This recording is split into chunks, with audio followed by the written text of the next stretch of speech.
நம் தேவனுடைய வித்து என்கிற தலைப்பிலே நாம் தியானித்து கொண்டு வருகிறோம். நீங்கள் நல்லா அதை கவனிச்சிங்கன்னா நீங்கள் எந்த அளவு நீதிமான் என்பதையும், உங்களுக்குள்ளே இருக்கிற இன்றைய நாட்கள் இருக்கிற பலவீனங்கள் எப்படி நாளைய நாட்களில் இல்லாமல் போகும் என்பதையும் நீங்கள் அழகாக புரிஞ்சுக்கலாம். சுதந்திரம் என்றால் ஓ ரிஸ்க் இல்லை, அப்பா ரிஸ்க்கு. கூலினா ஓ ரிஸ்க்கு. ஆமாம், பக்கத்து பசங்க கூலினா ஓ ரிஸ்க்கு, சுதந்திரம்னா அப்பா ரிஸ்க்கு. கையை தட்டு. கெட்ட குமாரன் மறுபடியும் அப்பாட்ட வந்துட்டான். இதுக்கு பேர் என்ன? மனம் திரும்புதல்ன்றாங்க. மனம் திரும்புதல்னா என்ன?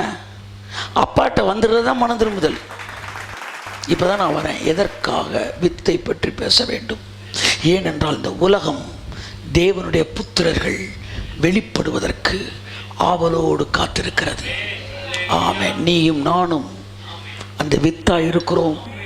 தேவ புத்திரர்களாகிய நாம் வெளிப்படுவோம் என்றால் இந்த உலகம் மரணத்திலிருந்து நீங்களாகி ஜீவனுக்குள்ளே பிரவேசிக்கும்.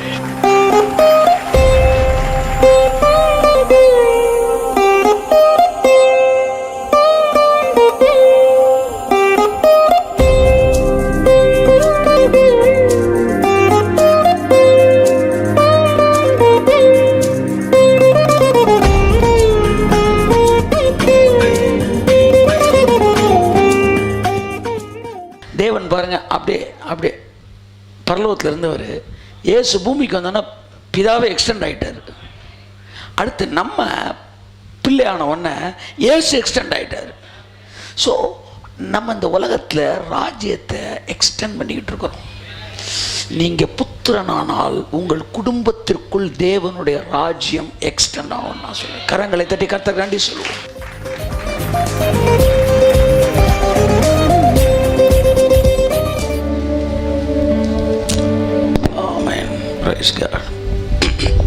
ஹல்லேலூயா. ஆமென். இயேசு கிறிஸ்துவின் நாமத்தினாலே உங்களை வாழ்த்து வரவேற்கிறேன். கர்த்தர் நல்லவர். ஆமென். இலங்கை ஊழியங்கள் முடிவடைந்தது. வருகிற ஞாயிற்றுக்கிழமை நாம் அதை குறித்து விரிவாய் பேசுவோம். இப்போது நேரடியாக வார்த்தைகள் கடந்து செல்வோம். கர்த்தர் நம்மை ஆசீர்வதிப்பார். ஹல்லேலூயா. ஓகே. ரோமர் 8ஆம் அதிகாரம்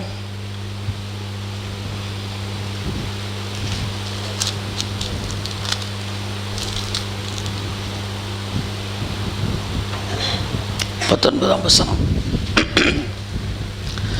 ரோமர் 8:19. மேலும் தேவனுடைய புத்திரர் வெளிப்படுவதற்கு சிருஷ்டியானது மிகுந்த ஆவலோடே காத்து கொண்டிருக்கிறது.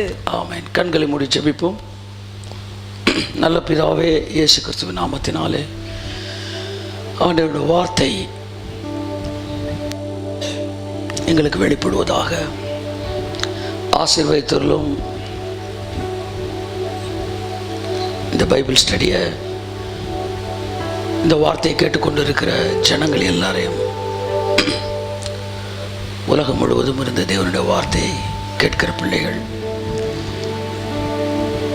இங்கு வந்திருக்கிற பிள்ளைகள் எல்லாரையும் ஆசீர்வதித்தருளும். உடைய வார்த்தை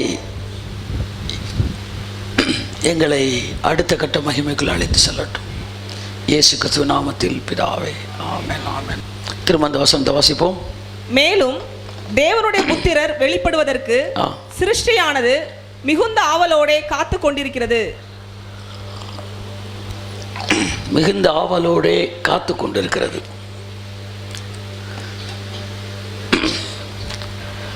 ஸோ தொடர்ந்து நாம் தேவனுடைய வித்து என்கிற தலைப்பிலே நாம் தியானித்து கொண்டு வருகிறோம். நாம் எல்லோரும் தேவனுடைய வித்தாக இருக்கிறோம், தேவனுடைய பிள்ளைகளாக இருக்கிறோம். நாம் நம்முடைய கிரியைகளினாலே தேவனுடைய பிள்ளைகளாய் மாற முடியாது. நாம் அவருடைய பிள்ளைகளாகவே இருக்கிறோம். ஆமென். ஹல்லேலூயா. மேலும் தேவனுடைய புத்திரர் வெளிப்படுவதற்கு சிருஷ்டியானது மிகுந்த ஆவலோடே காத்து கொண்டிருக்கிறது. தேவனுடைய புத்திரர் இந்த பூமியிலே வெளிப்படுவதற்கு சிருஷ்டிகள் எல்லாம் ஆவலோடு என்ன செய்தான்? காத்திருக்கு. எதற்காக? வித்து என்கிற தலைப்பிலே நாம் பேசிக்கொண்டு இருக்கிறோம். இந்த பூமி ஒரே ஒரு விஷயத்திற்காக ஆவலோடு காத்திருக்கிறது. தேவனுடைய வித்து வெளிப்பட வேண்டும் என்பதற்காக. சகல சிருஷ்டியும் கடவுளுடைய சீடு வெளிப்படணும் அப்படின்னு காத்திருக்குதான்.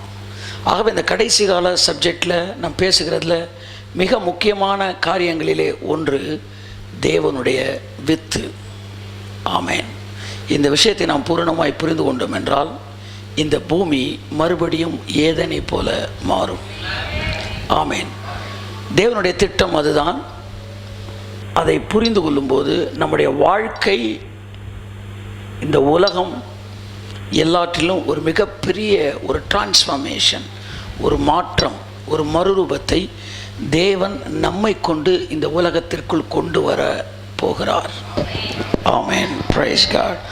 ஆகவே எனக்கு அன்பானவர்களே, தேவன் தம்முடைய வார்த்தையின் மூலம் நமக்குள் இருக்கிற அந்த வித்தின் செயல்பாடுகளை வெளியே கொண்டு வந்து அந்த மகிமைக்குள்ளே இந்த உலகத்தை கொண்டு வர திட்டமிட்டிருக்கிறார். ஆகவே அவருடைய மிகப்பெரிய வேலையில் துவக்கத்திலே அந்த வேலையின் என்ன சொல்ல வந்த அந்த மகிமைக்குள்ளே கொண்டு செல்வதற்காக தேவன் செய்து கொண்டிருக்கிற இடத்துல நாம் இருக்கிறோம். நாம் அவரால் கழுவப்பட்டிருக்கிறோம், நாம் அவரால் மன்னிக்கப்பட்டிருக்கிறோம், நாம் ரட்சிக்கப்பட்டிருக்கிறோம், நாம் பூரணமாக்கப்பட்டிருக்கிறோம், நாம் நீதிமான்களாக்கப்பட்டிருக்கிறோம். நீங்கள் எதை உணர்கிறீர்கள் என்பது முக்கியமல்ல, அவர் எதை செய்து முடித்தார் என்பது முக்கியம். உங்களுடைய அவிசுவாசம் தேவனுடைய உண்மையை அவமாக்க மாட்டாது. Your belief is invalid, your belief is powerless, your unbelief is powerless. It cannot change God's truth. அதாவது தேவனுடைய சத்தியத்தை உங்கள் அவிசுவாசத்தினால் கூட மாற்ற முடியாது. ஏனென்றால் உண்மை உண்மையாகவே இருக்கிறது. ஹல்லேலூயா. அவர்களுடைய அவிசுவாசம் தேவனுடைய உண்மையை அவமாக்க மாட்டாது. ஒன்றை நீங்கள் புரிந்து கொள்ள வேண்டும். அவிசுவாசத்துக்கு ஒவ்வொரு முக்கியத்துவம் கொடுத்து அவிசுவாசம் தான் நடக்காது சார், அவிசுவாசம் இது நடக்காது சார் அப்படின்னு சொல்லியே அவிசுவாசம் ஆயிடுறான். இப்போ இவனுடைய பெரிய அவிசுவாசமே என்னன்னா, எனக்கு விசுவாசம் இருக்குதா அப்படின்றதே அவிசுவாசம் ஆயிடுது. ஆனால் பைபிள் என்ன சொல்லுது? உன் அவிசுவாசம் கூட என் உண்மையை மாற்ற கையத்தட்டு. ஹல்லேலூயா. ஒரு பைபிள் இருக்கு. இந்த பைபிளுக்குள்ள இந்த கர்ச்சிப் இருக்கு. இந்த ஹேண்ட் கர்ச்சிப் உள்ள வச்சு இப்போ நான் கேட்குறேன், இதுக்குள்ள ஒரு ஹேண்ட் கர்ச்சிப் இருக்குன்னு சொல்கிறேன், இதுக்குள்ள ஒரு கர்ச்சிப் இருக்குன்னு சொல்கிறேன். நீங்கள் சந்தேகப்படுறீங்க, நீங்கள் உங்கள் அவிசுவாசம் சொல்லுது அதெல்லாம் இல்லை சார் அப்படின்து. எது இல்லைன்னு சொல்லுது? உங்களுடைய அவிசுவாசம் உள்ள ஒன்றும் இல்லைன்னு சொல்லுது. நீங்கள் உள்ள இல்லைன்னு நீங்கள் அவிசுவாசத்தில் சொன்னாலும் இல்லைன்றது இல்லைன்னு ஆயிடுமா? கையை தட்டு. புரிஞ்சவங்கெல்லாம் அல்லேலியா சொல்லுங்க. ஆமாம், புரியாதவங்கெல்லாம் ஒரு அல்லேலியா சொல்லுங்க. இப்போ இதுக்குள்ள கர்ச்சிப் இருக்கு, இது உண்மை. இதை மூடிட்டு நான் கேட்கும்போது நீங்கள் அவிசுவாசத்தில் இல்லைன்றீங்க. நீங்கள் இல்லைன்றனால இது இல்லைன்னு ஆயிராது. உண்மை உண்மைதான். அவர் உங்களை நீதிமான் ஆக்கியிருக்கிறார். ஆனால் உங்களால் விசுவாசிக்க முடியல, நீங்கள் இல்லைன்றீங்க, அதனால் இது இல்லைன்னு ஆயிராது. அவர் என்ன பரிசுத்தமாக்கி இருக்கிறார். என்னுடைய கடந்த கால, நிகழ்கால, எதிர்கால பாவங்களை சேர்த்து சிலுவையில் அழித்திருக்கிறார். ஆனால் என்னால் உணர முடியவில்லை. அதற்காக அது இல்லை என்று ஆகிவிடாது. என்னுடைய அவிசுவாசம் தேவனுடைய உண்மையை வலிமை, தேவனுடைய உண்மையை அவமாக்க மாட்டாது. It cannot make it powerless. கையெழுத்து. ஆமென். நீங்கள் நம்பினதை மட்டும் உங்களுக்கு செய்யணும்னா அவ்வளோதான். இந்நேரம் நீங்கள் இந்த இடத்துல இருக்க மாட்டீங்க. தேவன் நீங்கள் நம்பாதையும் செஞ்சுக்கிட்டு இருக்கிறாரு. ஆமென். ஆமாம். எத்தனை பேர் நம்புறீங்க? இப்படி வருவேன் நான் நம்பவே இல்லை சார். ஆமாம், நீ நம்பின லெவலில் பண்ணணும்னா இந்நேரம் நம்மளாம் பிளாட்ஃபார்மில் தான் வந்திருக்கணும். ஆமென். நம்ம நம்பாததையும் செய்கிற தேவன். ஆமென். பிழைப்போம் என்கிற நம்பிக்கை அற்றவர்களாக இருந்தோம், ஆனாலும் கர்த்தர் எங்களை பிழைக்க வைத்தார். அவர் யாரு? நீங்கள் நம்பினதையும் செய்வார், நீங்கள் நம்பாததையும் செய்வார். ஹல்லேலூயா. இல்லை சார், விசுவாசத்தை தான் சார் செய்வார். இல்லை சார், நான் நம்பாததையும் செய்வார்னு விசுவாசத்தா, நம்பாதையும் செய்வார். ஹல்லேலூயா. ஸோ என் அன்புக்குரியவர்களே, தேவனுடைய உண்மை அது கட்டாயம் நடந்துடும். நாளைக்கு காலையில் சூரியன் உதிக்காதுன்னு நான் விசுவாசிக்கிறனால, நான் அவிசுவாசமாக சொல்கிறனால சூரியன் வராமல் இருந்துருமா? நீ அத்தனை பேர் சேர்ந்து அவிசுவாசித்தாலும் சூரியன் வந்துடும். ஏன்னா அது தேவனுடைய உண்மை. அப்படித்தான் உங்கள் வாழ்க்கையில் வெளிப்பட போகிறவைகளை நீங்கள் நம்பாவிட்டாலும் வெளிப்பட போகிறது. இந்த உலகத்தில் தேவன் நம்மை கொண்டு நடப்பிக்க போகிறவைகளை நாம் நம்ப முடியவிட்டாலும் அது நடக்கத்தான் போகிறது இயேசுவின் நாமத்தினால. அவிசுவாசத்துக்கு ஓவர் வேல்யூ கொடுக்க கூடாது. ஆமென். இப்போ ஒரு தைரியம் வருது பாருங்க, ஆஹா எப்படினாலும் நடந்துருண்டா, அதுதான் விசுவாசம்.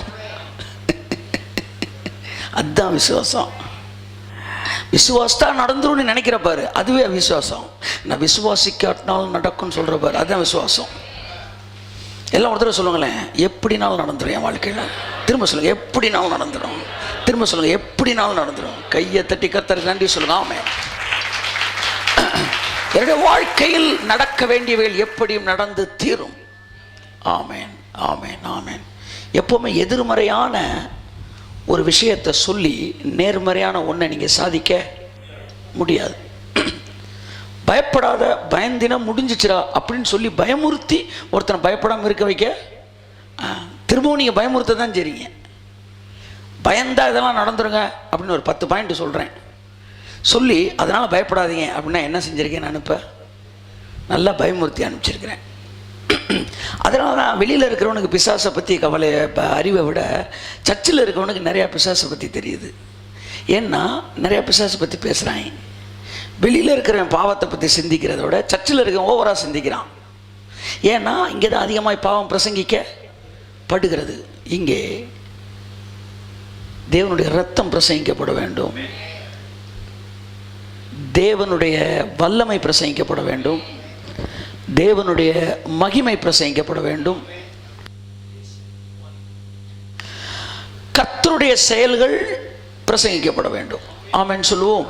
என் அன்புக்குரியவர்களே, இந்த கடைசி நாட்களிலே தேவ புத்திரர் வெளிப்படுவதற்கு சிருஷ்டியானது ஆவலோடு காத்திருக்கிறது. இது எப்படி பிரசங்கம் பண்ணிட்டாங்கன்னா, தேவன் வெளிப்படுவதற்கு அப்படி பிரசங்கம் பண்ணிட்டாங்க. ஆனால் இந்த சிருஷ்டி எல்லாம் தேவன் வெளிப்படுவதற்கு காத்திருக்கலையாம், தேவ புத்திரர்கள் வெளிப்படுவதற்கு காத்து கொண்டிருக்கிறது. ஆமென். சிருஷ்டியானது அந்த இடத்துல நம்மளை கொண்டு வந்துட்டாங்க. நம்ம இல்லை, அது சிருஷ்டி என்பது இந்த உலகத்தில் இருக்கிற மிருக ஜீவன்கள். ஆதாம் தானே பாவம் பண்ணா, மரணம் ஆதாம் தானே வரணும். ஆனால் நாய்க்கு வருது, குதிரைக்கு வருது, கழுதைக்கு வருது, புலிக்கு வருது, சிங்கத்துக்கு வருது. இதெல்லாம் சேர்ந்தா பழத்தை சாப்பிட்டுச்சு இல்லை, ஆனால் அதெல்லாம் சேர்ந்து சாகுது. ஏனென்றால் இந்த சிருஷ்டியானது ஆதாமுக்கு கீழ்ப்பட்டிருந்தபடியால் அவன் மாயைக்கு தன்னை ஒப்பு கொடுத்த போது இவைகளும் மாயைக்கு ஒப்பு கொடுக்கப்பட்டது. ஆமென் சொல்லுங்க. அடுத்து வாசிப்போம். ரோமர் 8 நம் தேவனுடைய வித்து என்கிற தலைப்பிலே நாம் தியானித்து கொண்டு வருகிறோம். நீங்கள் நல்லா அதை கவனிச்சிங்கன்னா, நீங்கள் எந்த அளவு நீதிமான் என்பதையும், நீங்கள் எவ்வளோ பெரிய காரியத்தை இந்த பூமியில் செய்ய போகிறீர்கள் என்பதையும், உங்களுக்குள்ளே இருக்கிற இன்றைய நாட்கள் இருக்கிற பலவீனங்கள் எப்படி நாளைய நாட்களில் இல்லாமல் போகும் என்பதையும் நீங்கள் அழகாக புரிஞ்சுக்கலாம். இன்றைக்கு இருக்கிற பலவீனங்கள் கூட நீங்கள் வித்து இல்லை என்று அர்த்தம் கிடையாது என்பதையெல்லாம் நீங்கள் இதை படிக்கும்போது நீங்கள் புரிஞ்சுக்கலாம். அல்லேலூயா சொல்லுங்கள். பக்கத்தில் கையை பிடிச்சி சொல்லுங்கள், உங்கள்கிட்ட பலவீனங்கள் இருந்தாலும் அதுக்காக நீங்கள் தேவனுடைய வித்து இல்லைன்னு ஆயிராது.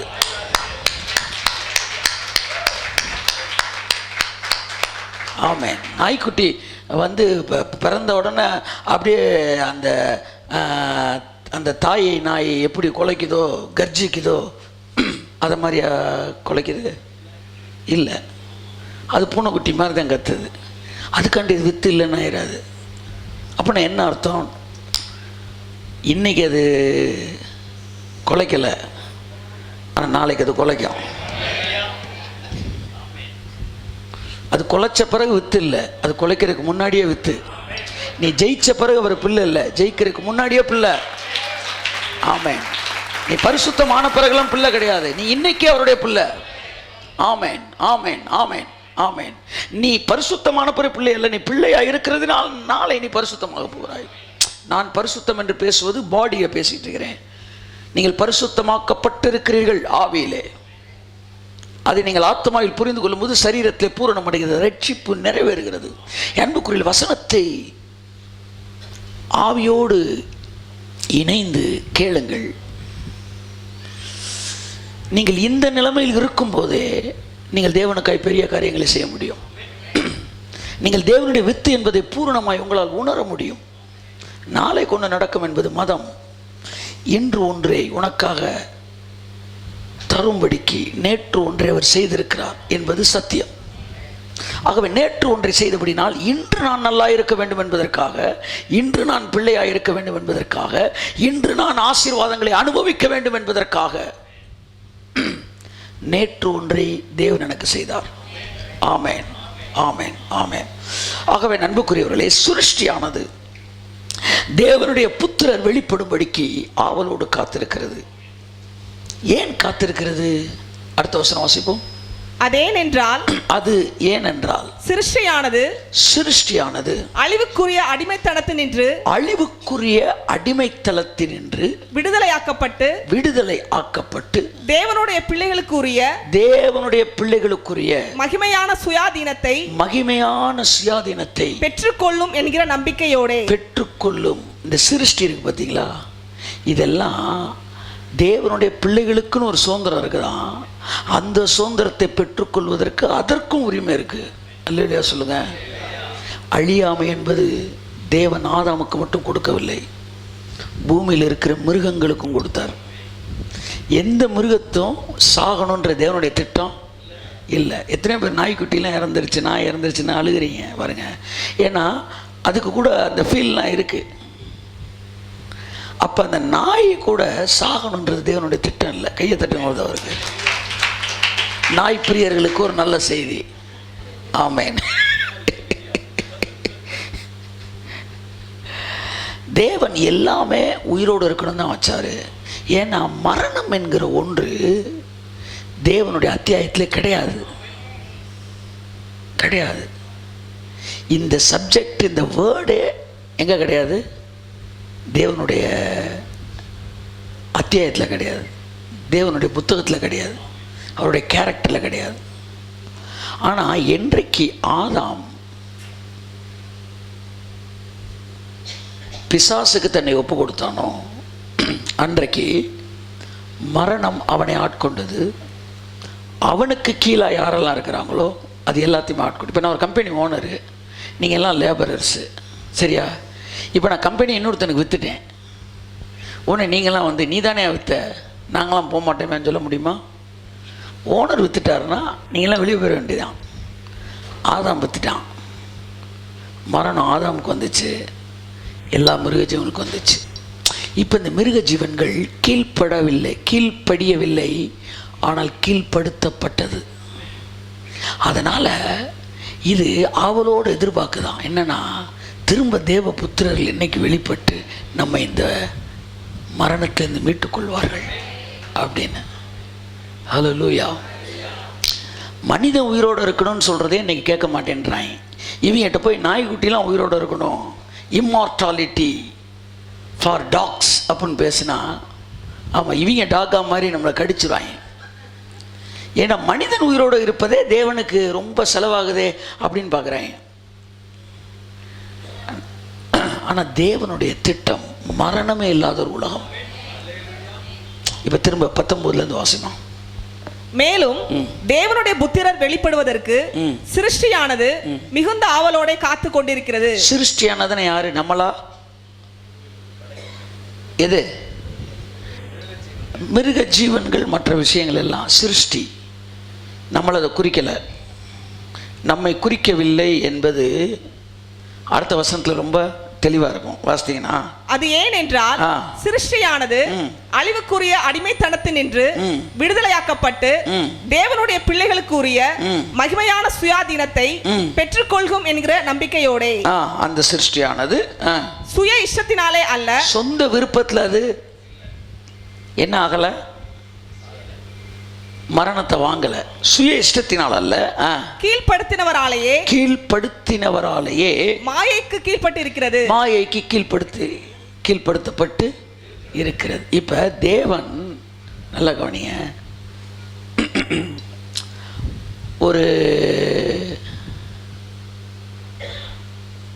ஒரு பையனுக்கு ஒரு பொண்ணை வந்து கொடுத்து கட்டி கொடுக்குறான். கட்டி கொடுத்து என்ன சொல்கிறாங்கன்னா, அவன் எங்கே போனாலும் அவன் கூடயே இருக்கணுமா கடைசி வரைக்கும், என்ன அவனை விட்டு விலகக்கூடாதுன்னு கட்டி கொடுக்குறான்.